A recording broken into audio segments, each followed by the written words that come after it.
We're going to try a method that worked with some success this morning. Maybe we're a little smoother now in our operation. Mostly it's me trying to see hands, so I'll do my best. But we're going to have all three speakers here, and you can address your questions to any or all of them. They can pass the mic. And what I've been doing is looking for a raised hand, and then Jean has a hand mic, so we can get it to you to have a discussion. And so does Mandy. So both sides are covered. So if you have a question, we can start. There's someone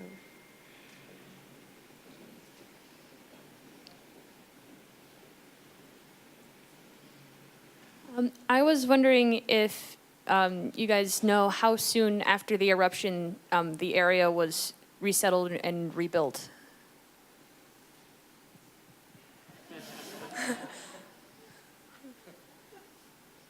It depends on exactly on the area where you are. In Oplontis, we don't have any new building everywhere.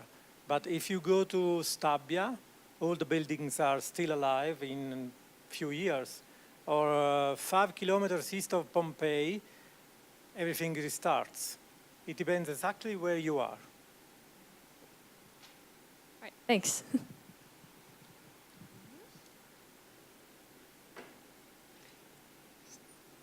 Steve?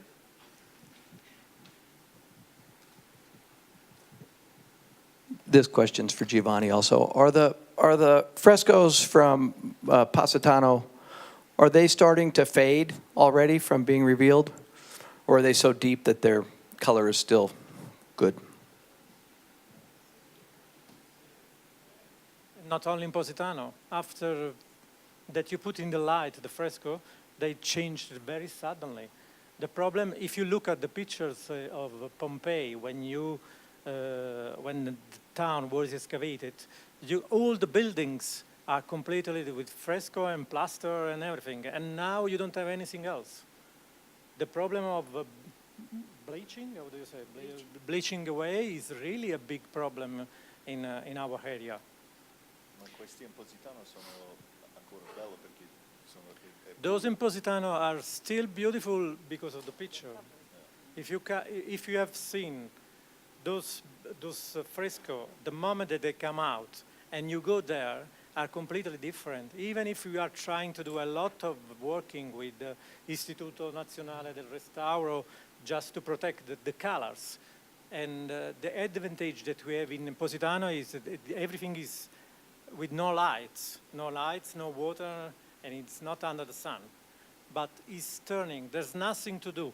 All the colors is turning as soon as you put in the air.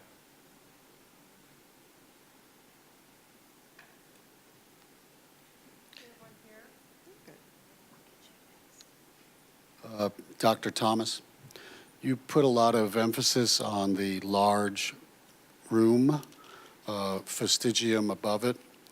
And then when I'm looking at it, the two rooms on either side of it seem to be symmetrically oriented to it.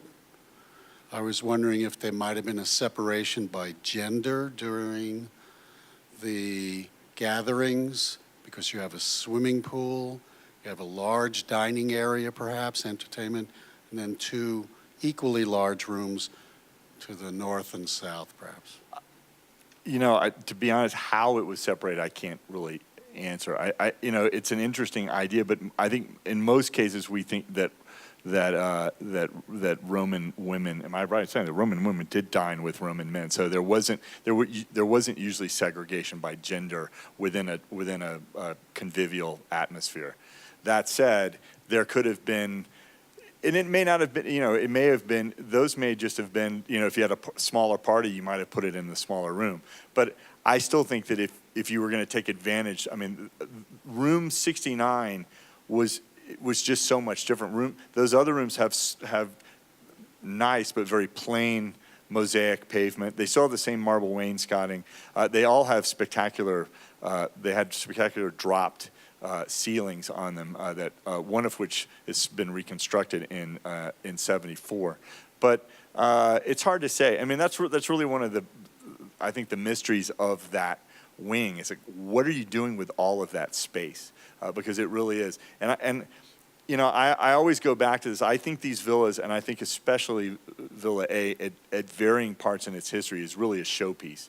It's this kind of one-upmanship on who's got the more extravagant space to throw, to show off. Because the people who are coming to your villa probably have a villa just as big down the road. So I mean, it's really about trying to keep up and impress people. One of the, as an aside, along that line of thinking, one of the reasons, other than the inscription of Popea, when they thought that this villa must be imperial, was its size, because at the time it was first excavated, there was nothing near that large. Well, the recent work at Stabii have now uncovered two villas that are actually, in the sort of length of them, actually even bigger. I mean, none of them have their total square footage, so we can't have our, square footage contest yet. But they are at least of equal or comparable size. So these villas are there's a lot of them, and so I think that ability.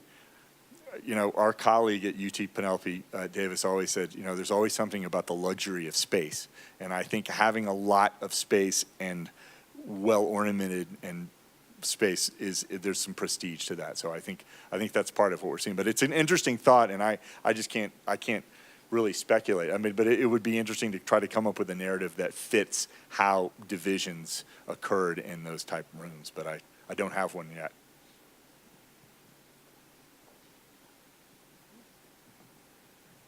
Do the three phases of architecture in Villa A correspond in any way to the second, third, and fourth styles of art? Yes, they do. Very much so, and John might be the better one to answer this question. But for whatever reason, they line up, and we actually probably have at least four, possibly even a fifth phase. It depends. Things get a little murky, but the first building. Around 50 BC is second style, and the whole and all of the rooms that exist from that period have their original. Not all of them, but many of them from that still have the original second style, and they're all in that kind of central core. The second sort of renovation, which happens around 0, is right in the middle of the third style. And then the next ones are right in the middle of the fourth style. The east wing is a four-style addition. The baths and probably some of the rooms that go out beyond the original core are part of the third style. So there is yes, the answer to your question, absolutely. And then so there's at least 2 four-style phases, because we have four-style walls that have pick marks in them where they're clearing off. They're roughing up the surface to repaint them. So for sure we have at least 2 in the 4 style. And if I can add something to that, one of the more fascinating narratives at the Villa, we have so many we pull out and examine, is how those period pieces were very lovingly maintained, to the point where in room 14, where we visited today, in room 8, you see a desire to preserve some of the style. If they fix it, they match it. Maybe not perfectly, but there's a clear desire to keep, like valued antiques that speak to the prestige and the long age of the villa, those rooms that were before. So it's a very conscious narrative of old and new, and signs of repainting to fix, as opposed to, oh, let's just do it in the new style while we're working here.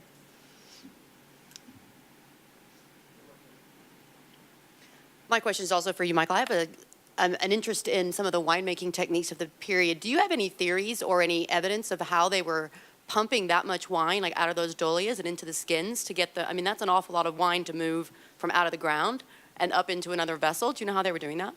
Small slaves. They're probably, no, seriously, I'm sure they were probably, I think they probably had some sort of gravity-fed, sieving or something. But I think that they were probably just getting in there with ladles and funnels and funneling them in. And then eventually someone had to get down in there, because they're some of those dolia are almost, come up to my chest. So someone probably were getting down in there. But the short answer is no. I think with the kind of manpower that you would have, you would just get people to do it. And it's probably something that you could probably fill up that skin in an hour or two by doing it that way. So, but I would like to think that they had some sort of pumping system, but I don't. The trouble is we don't. I mean, I don't think they use rubber, so they didn't have rubber hoses. So unless they were somehow making hoses out of intestines or something like that, it's hard to think that they had I don't think you can. I don't know that you can make a leather one. So I can't think of any technology, unless someone knows other than please tell me, of getting it out other than doing it by hand, just ladling it in. So. Oh, is there someone over here? Given Aplantis's commercial purpose and function, especially in Villa B, do you see any similarities between that and other port cities such as Ostia, where you have structures and groupings of structures that seem to accommodate so-called townhouses, or in Ostia, Medianum, those type of things? That's a good question. The answer is we don't have enough. We don't know how big Aplantis was. Is Aplantis, is our big building the center of it, the commercial center of it, and then everything that's around it is sort of feeding into it? Obviously, Ostia has, and the Ostians, and then specifically Portus, that area is much larger. It's feeding Rome, and it's feeding out of Rome. So what's there is on a much grander scale. I would say that the evidence that we have suggests, it looks like we have warehouses or Horea. We have places for people to live in that little street. There are probably more of those. We have roads. We have so there's, we have the ability to connect to other places. But I also think it's a pretty small little port. Obviously, Naples. There's probably a much larger port in Naples, and we're probably looking at a very specialized smaller port in the area of Aplantis. Ma c'era un porto in Pompeii, un altro. Sì. Sì.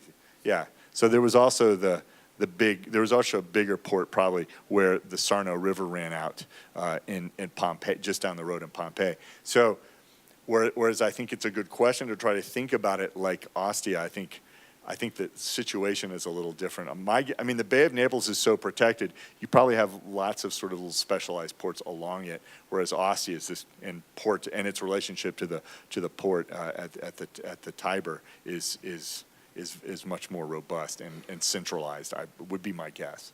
So.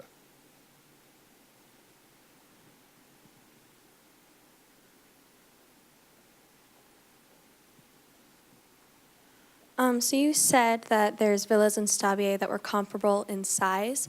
Are they comparable in wealth and artifacts as well, or do we not know that yet? No, they are. They are. I just by size alone, I think they are. But the paintings there are equally spectacular, and there are. I tell you what they don't have, and John mentioned this. They don't have the one place that John mentioned that Aplantis really stands out is in wealth is the stone. The owners really. It's almost a collection of stone that's a roadmap to luxury goods, and so I think that's something. I don't think anyone. Maybe, and it's too bad Simon's not here because he studied our marble and the marble of the two Stabii villas, so he could really. John, do you know much about the stone there? But clearly even he said as much as our sort of. Ours outdoes them. So in that instance, as far as the stone and the marble is concerned, I think we do have something. But those are all, as Thomas Howe, who works at Stabii, says, these are probably senatorial elite families that have all of these villas, and there's a collection of them, and they are, they know each other from Rome, and they're probably hanging out with each other when they're down on the beach. That's in these big spaces. So. And Shannon, I'll just, you made me think about the fact that everyone looks at what they love. I spent a lot of time in the second style rooms, which we've recreated because they're exquisite and eye-popping and extraordinary. But Clayton Fant, the first thing he does is look down because those rooms, those early rooms have alabaster thresholds. And he can't quite believe, I remember him just being incredulous at the expense. He said, Regina, it's like putting a gold bar in your floor. He said, this is unprecedented for me to see that. So even the floors, which we don't really have in the exhibit from that period, except for the mosaic, show that early use of super luxurious imported stone.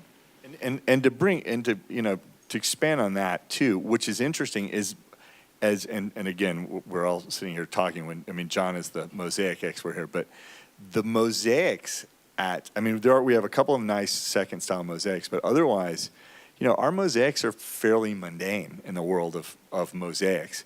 And so it's almost as if the mosaics would have taken away from, the wealth of stones that are there. And I don't know if that's, I'm just suggesting that, but it's interesting to see that emphasis on material almost over design when it comes to, in places when it comes to the floors. Within Ablantis B and the excavation, and the excavation of the apartments there, have they been able to tell you, and therefore the rest of us, anything about the people who would have lived there, what their involvement with Ablantis B would have been, or their different, wealth brackets based on decoration or belongings left behind? The short answer, and this is kind of, the short answer is no. We can't, but we can look at Comprehend, and Ivo suggested some in his talk. Those are very modest houses. So, these are, but they're probably, my guess is they're not houses of slaves. So they're probably houses of they could be houses of slaves, but most slaves live in houses with their owners. So I would guess that they're somehow related to people working there that are not in any way a high income bracket but still working.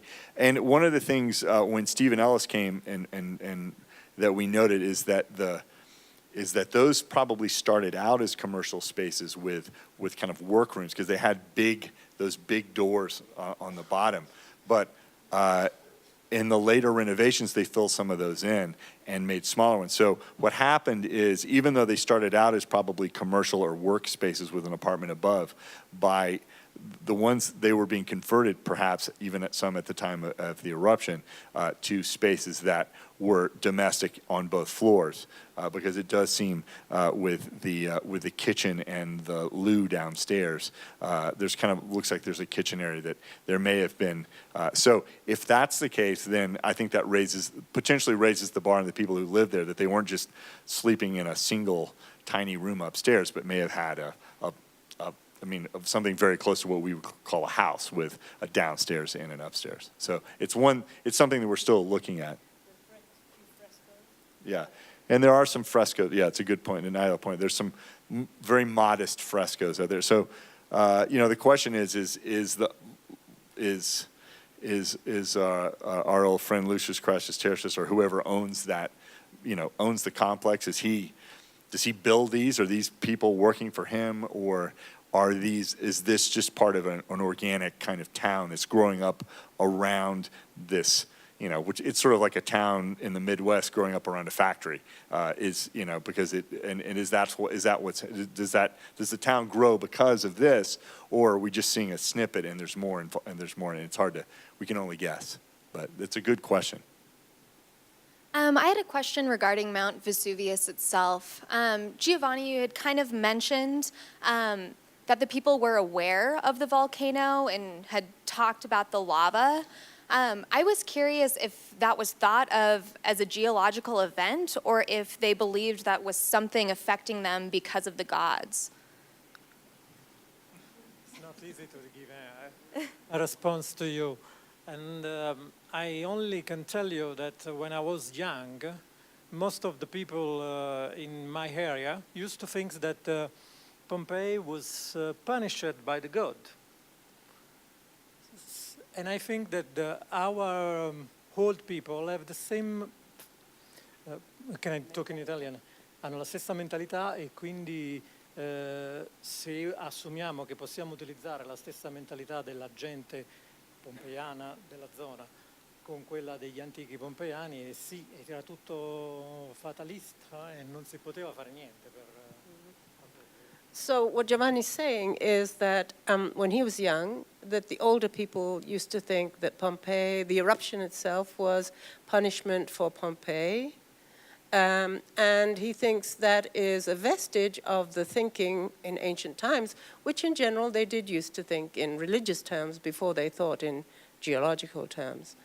So he thinks that the answer most likely is that they thought of it in religious terms, but at the same time, we have no real way, in spite of the writings we have from ancient authors, of nailing it down to how did they exactly think. Also, in general, I mean, the Romans tied almost all of nature into religion. So, for them, I mean, this, I don't think there was as much of a separation of the gods and science as we would have. So, they have, I was talking with, I can't remember who it was yesterday, but I was talking about, the god of wheat fungus. I mean, they had it all. So, I mean, if there was, they had a god for just about everything. So it wouldn't surprise me if their view was one of, as Giovanni suggests, of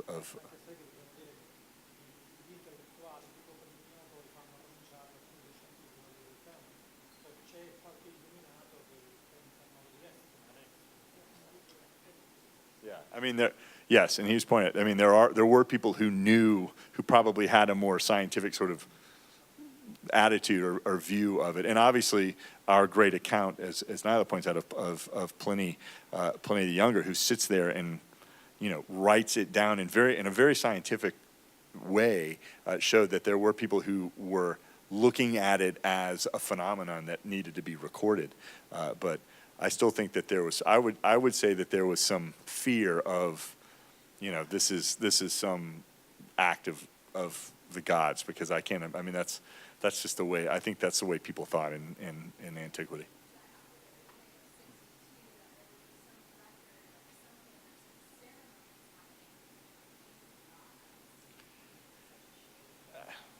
There may have been, and there may have been, but Romans were also very pragmatic. I mean, they would look at, and to a certain extent too, and there's been some discussion of this. The earthquake of '62 actually was a catalyst for a lot of change in Pompeii. There seems to be that late period. There seems to be a growth in freedmen who rise up and are buying property and decorating it. There seems to be, maybe some flight of elites from the area for whatever reason. So there was a lot of, Pompeii didn't sit around for too long after. I mean, they started. There was a lot of rebuilding.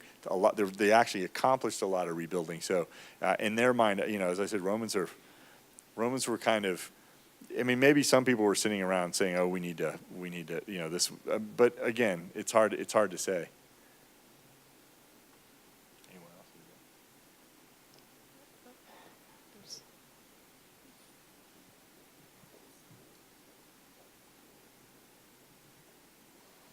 So I saw in the exhibit that there was some marble, like zebra-striped marble. I forget what the name of it was, but there was also some like imitation of that marble, like painted versions.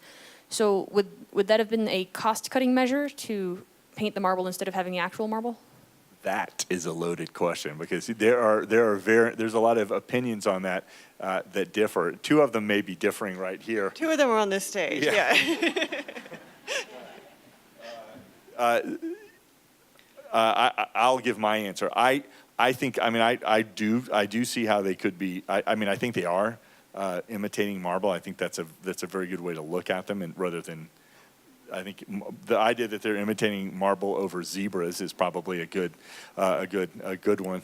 But beyond that, I think that I just take it, I mean, from the places I've looked at, especially at Aplantis, the overwhelming majority of that decoration ends up in places where there are servants and slaves are active. Not all of it, but a lot of it. So yeah, it does point to areas that have specific uses.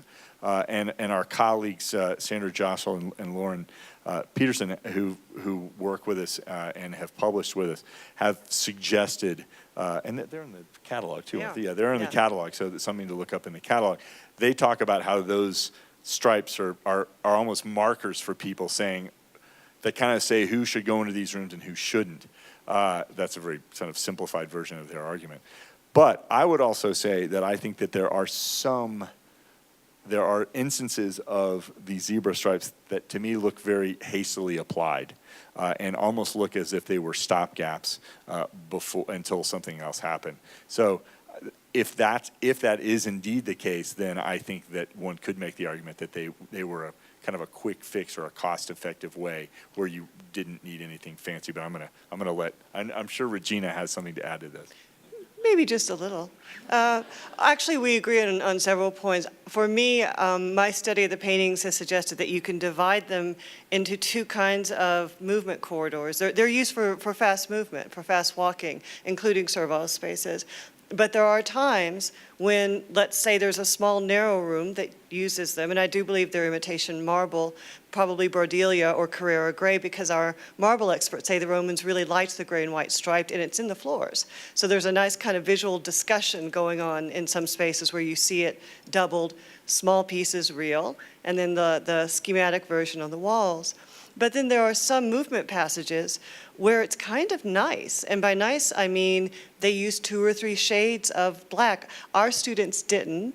They just used black because we were under a budget, but they mix paint.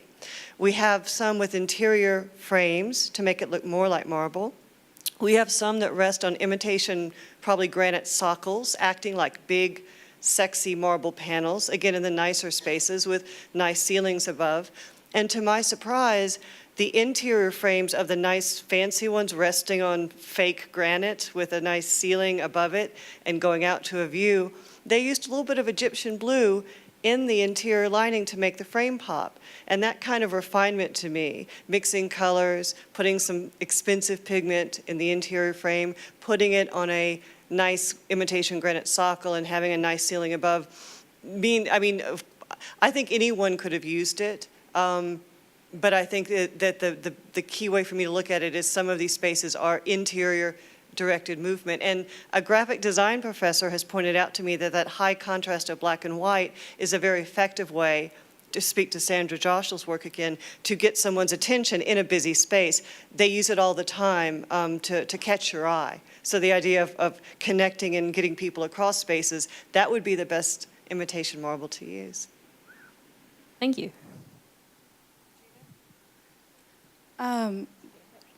Stand up. Getting to the ancient world is often very difficult. How do you successfully discern the true intention of a space when natural disasters and ancient reconstruction complicate or contradict the previously assumed narrative?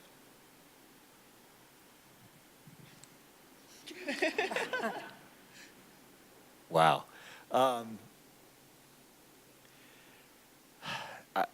In what way would you say that natural disasters have contradicted? I mean, can you give me an example of where natural disaster has contradicted a previously assumed narrative?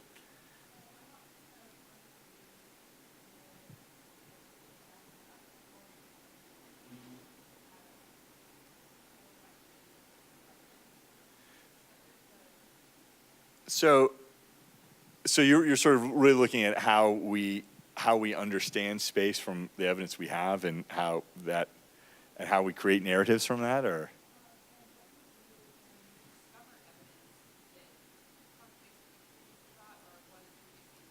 When you have a narrative and it gets destabilized by new evidence or okay. Well, you change your mind. Yeah, as archaeologist, I can say that I have written one thing and regretted it the next season right away because I found something that completely makes what I've already written look bad. So that's just part of the, and to a certain extent, I think, even though we're all, we're trained in the humanities, there is a scientific process that goes along with archaeology, and part of that is when you start to excavate a trench, you have a hypothesis, and you're going to test that hypothesis, and you're either going to be right or wrong. But I would also say that Regina, and Regina, I would say of everyone here has had probably the most controversial finding, which is that, and she makes a very strong argument that the atrium, which is everyone has since its discovery held up as one of the great examples of second style painting, was actually painted during the period of the fourth style as a sort of historic imitation or copy. And maybe possibly exact copy of what was there before. I mean, I'm not going to get into her. But what that means is that you have to, when you get something new like that, then you have to really go out. You have to stick your neck out. You have to go, and she's presented this at conferences, and you have to be willing to take sometimes good and sometimes bad feedback. But I think you've had pretty good feedback from that. I have, but this is the other thing that's spectacular about the project. I had to tell John. That was the scariest day of my life, because I knew that if he did not see my proof as possible, that it was not possible. And I should say the fresco fragments that are in the exhibit are the original 50 BC. It is the middle and lower zone. So there was a lot of chemical analysis of pigment, which I think helped me with you. The absence of some things that should have been in those walls that were not. Finding the same artist on the east wing was really helpful. But I had to talk to my colleagues first, because they might collaborate what I was thinking about, as our mosaic person did, because she found a relayed floor section, she believed, independently. And so that's something that I think we do, is we triangulate in discussions, sometimes without telling each other what we're thinking, because we don't want to taint the conversation. And sometimes something that's coming up out of a trench is actually supported by a painting history, or the way a floor has been laid or relayed. And that's really exhilarating, and that's something that can only happen when we're all on site together and have access to each other's work. And it does help build a proof.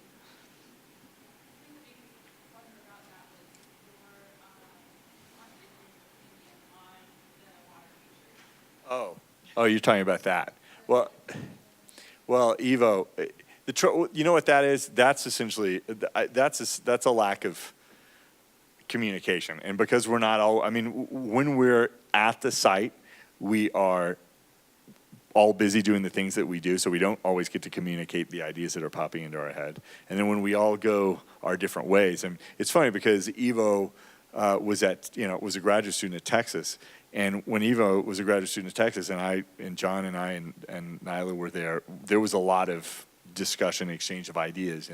And since Ivo has finished his degree and moved on and is teaching now at New Hampshire, and he was at Washington, D.C. before that for 2 years, we have, it takes more effort to communicate. And, one of the things that we've done in the past is when we were all working on, I mean, it might be that we were all working in the same room, but we were all working on different things and not communicating with each other. So we would have these meetings where we'd walk around and just kind of, have a show and tell of what we were thinking. So Ivo needs to, I mean, the thing is the only reason I disagree, because Ivo's done that stuff below the ground that I've paid close attention to, but I've done a lot of more stuff above the ground, which, especially with studying masonry, which has really dictated a lot of our chronology. And he's just not. Some of that he knows, some of he doesn't. So it's really a matter of communication. We'll get on the same page. So I wouldn't have even mentioned it, only in that I was pointing out that that I thought that those were indeed victims of earthquake damage. So that was why I had to. So I have a question about the skeletons. Will somebody else speak? Okay. a question about the skeletons. What do we know about them? Their DNA, what we know about their fragments, and the other question is about the pitch pot. I'm curious, what is the pitch used for? I can think of several different things, but I just like to know about that as well. Thank you. I'll answer pitch. Pitch is used as the waterproof lining for amphora. So they will wash amphora. They'll apply pitch, and then there's some discussion that they may have heated it a bit even in the amphora, so it sticks, and then that creates a impermeable layer because terracotta. If you take a terracotta vessel that's especially one that's as crude as an amphora and fill it up with water without putting any sort of layer, it seeps out. So that was the waterproof layer, and that's one of the. That's why. The presence of the pitch is why we know that they were active, and in fact, there's a storeroom that had a container of it, and it's fallen. It's still in Villa B, and it's fallen over and it's oozing all over. It's still there. It has, the stuff is bulletproof. So, but if and people ask, because so the pitch is made from pine resin or some form of resin, and if anyone's ever been to Greece and had Retsina wine, which is not good in my opinion, the flavor of Retsina is because they put some pine tar or whatever, and it's flavored with pine. And the feeling is that comes from the ancient tradition, because ancient wine probably all tasted like that. It was vinegary. It's one of the reasons that the Romans put honey in it. They dissolved lead in it. They did all sorts of crazy stuff in it. So it wasn't. So the pitch though was not only, it probably was it was probably part of the flavor. I'm gonna let Nyla probably knows a little bit more about the skeletons than I do. So, can you hear me? Yes.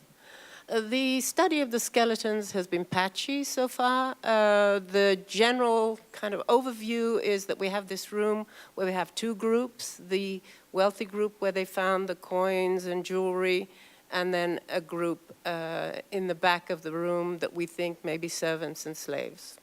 Why they were there, we think, but again, that's a theory, that they thought they could take shelter in one of those storerooms and were waiting maybe for a boat to come get them because that building was near a harbor. So that's the kind of general idea.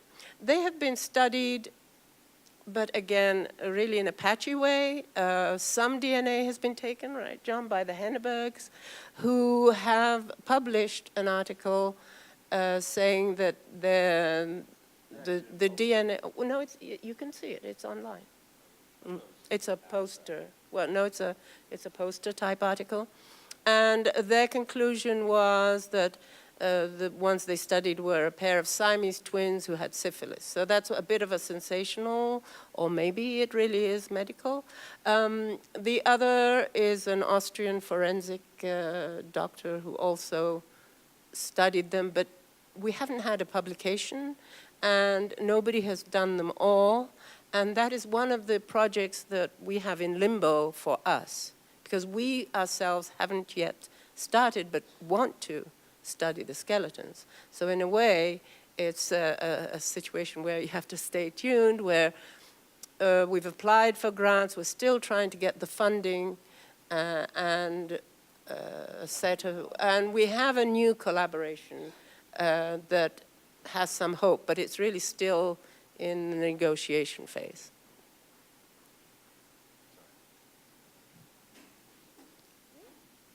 John, did you want to add anything? Okay.